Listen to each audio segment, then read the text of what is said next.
এটি হলো সেই ফিশারম্যান কটেজ। এই ইলি ম্যাড আওম নামের একটা জায়গায় অবস্থিত একটি কেব্রিটনে। এটি হলো 200 বছরের পুরনো একটি কটেজ এবং ঐতিহ্যবাহী একটা কটেজ। এই যে হলো কিচেন এরিয়া, এটা অনেক স্পেশাস আর অনেক ধরনের কিচেনওয়্যারস ছিল। ওয়াশরুমটা ক্লিন এবং অনেক বড় ছিল। কিচেনে যত ধরনের স্পাইস দরকার বা সস দরকার সব কিছু এখানে ছিল।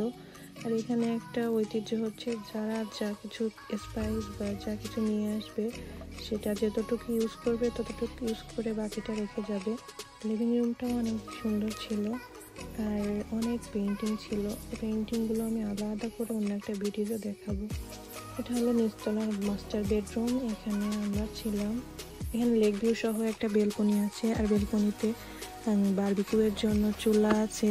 আবার পাশে একটা হট টাব আছে, হট টাবে ওরা গোসল করেছিল, আমি গোসল করি নাই। হট টাবটা অনেক সুন্দর ছিল, আমি ভিডিও করেছিলাম কিন্তু সেটা খুঁজে পাচ্ছি না। এটা হলো দোতলার রুম, দোতলায় 3টা রুম আছে আর দোতলা থেকে লেকের ভিউটা অনেক সুন্দর।